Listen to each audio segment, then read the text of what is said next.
There's a kind of thought that arrives uninvited. You're doing something ordinary, driving, holding your kid, standing at the edge of a bus platform, and your mind offers up an image or an idea so disturbing that your whole body recoils. And in the same instant, a second thought lands right behind it. What is wrong with me? I want to tell you what the research actually says about that thought, because it's not what most people assume. A study published in 2014, looking at people across 13 countries and 6 continents, found that 94% of people experience unwanted, intrusive thoughts. Disturbing ones, violent, taboo, the kind that you'd never say out loud, which means the thought itself is not the rare event. Almost everyone has them. So if having the thought doesn't make you unusual, then the real question was never, how do I get rid of it? The real question is the one most of us don't ask. Out of the thousands of thoughts that you had today, why did that one get flagged? Why did it feel like an intrusion when the others just passed through? That's what this video is about. Why your brain marks certain thoughts as dangerous, what those thoughts actually are underneath, and a practice for changing how you hold them. Let's start with the flag.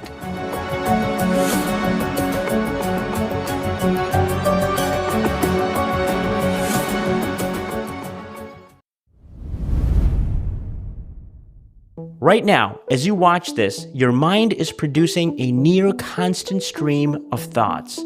Fragments, images, half sentences, associations. Most estimates put it in the thousands per day. You witness almost none of them. They surface and dissolve without you ever turning to look. They don't get named, they don't get remembered, they don't get a reaction. They're just like the weather. So what makes one thought different? What turns a passing thought into one that sticks, that loops, that follows you around for the rest of the day? It's not the content of the thought. It's the flag that your mind puts on it. The flag is the split-second judgment that says, this one means something. This one is important. This one is dangerous. The moment your mind tags a thought that way, it pulls your attention onto it.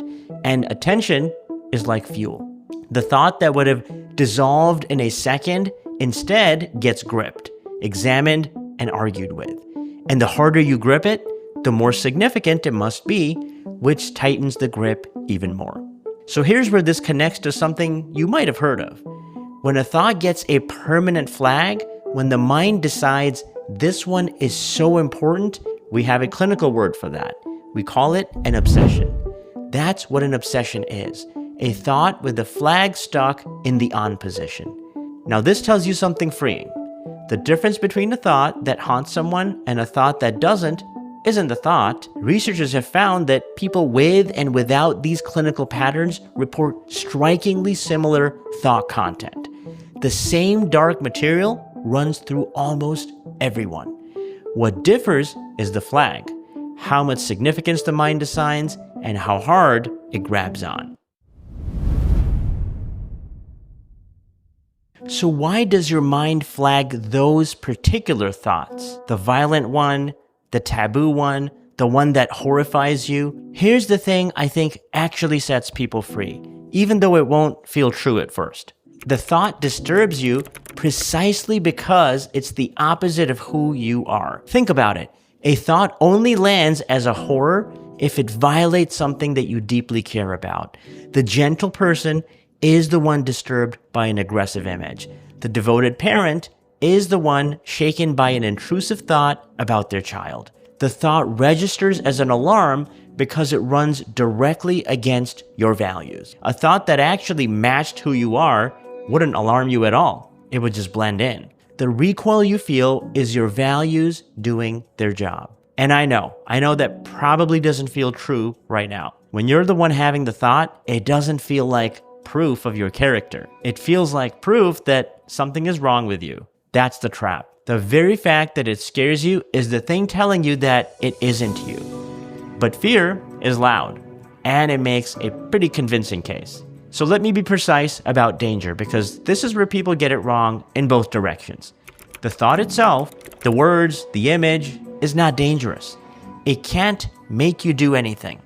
It has no hands. What feels dangerous is something else. It's what you imagine the thought means about you, or what you imagine it could lead to.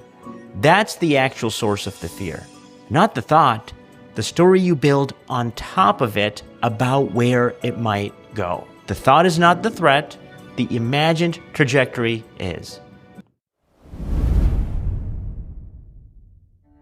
So if the problem isn't the content of a thought, then it helps to look at what a thought actually is.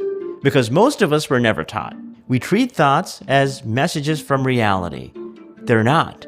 Here's what they actually are. They're transient. Every thought you've ever had has ended. Not one of them stayed. They arrive and they leave on their own, the way that a distant sound does. They move. A thought isn't a fixed object that you're stuck with. It's already in motion, already on its way out, unless something holds it in place. And the thing that holds it in place is attention. A thought gets stuck only when you grab it. You don't choose them. You did not decide to have that disturbing thought. It arrived unbidden, like the thousands of others. You're not the author of your thoughts. You're the one they happen to. And you can't reliably control them either. If I tell you not to picture chocolate cake, you probably will. Trying to not have a thought is itself a way of having it. I made a whole video on why fighting your thoughts backfires. It's linked below if you want it. They look more dangerous than they are. A thought can set off the same alarm as a real event. Same racing heart, same dread, even though nothing is actually happening. Your body reacts to the thought as if it were the thing. Which brings me to the strangest and most important property of all. Thoughts are made of language. A thought has real effects on you, and yet a thought is, by its nature, hollow.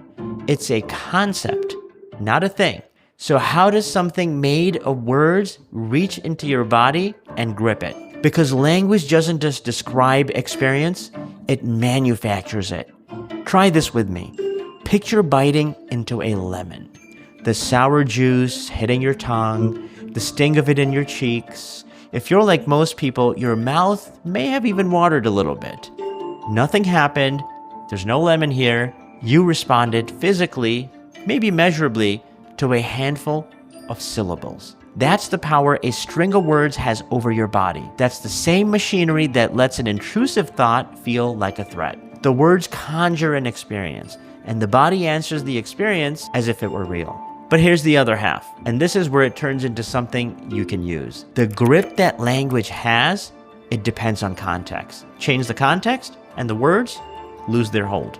There's a technique psychologists have studied for decades. Take a word that stings and repeat it out loud, fast, for about 30 seconds. Let's try it with the word door. Door, door, door, door, door. Do it long enough, and the word dissolves into pure sound.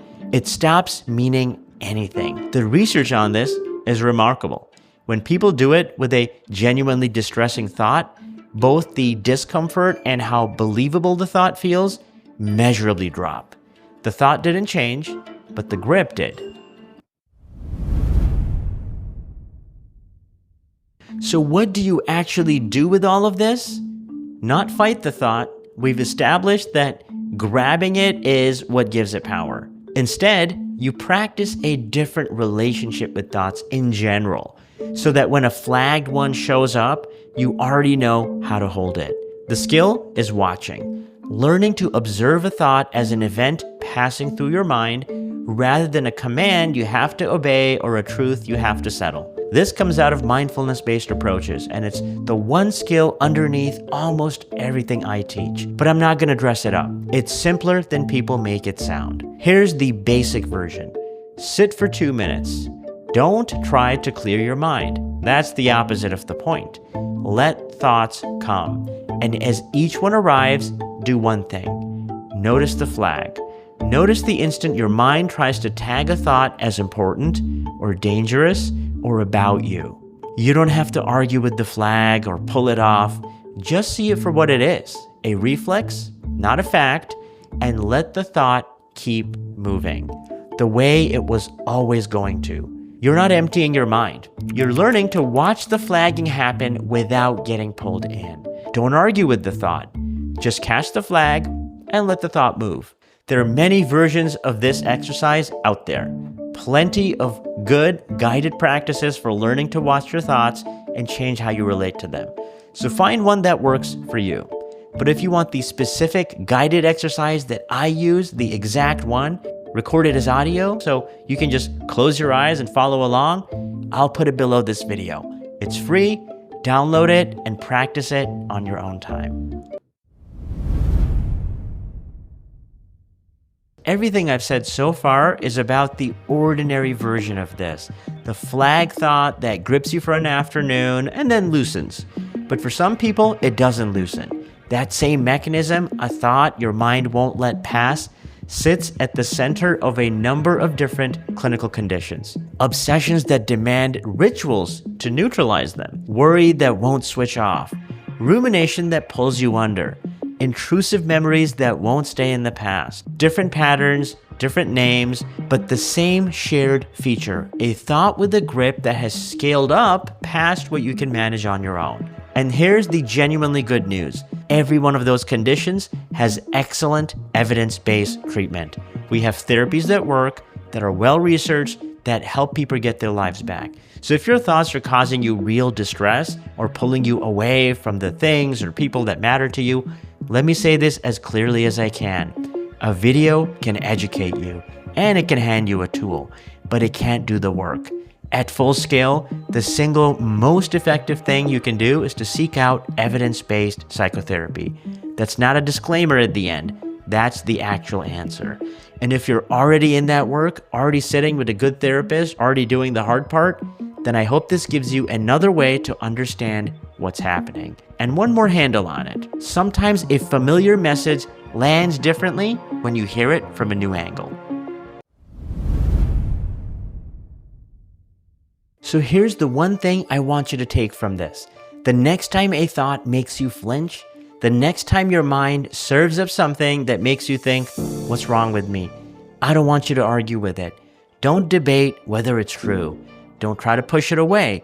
Just do one thing instead. Notice the flag. Then let the thought keep moving.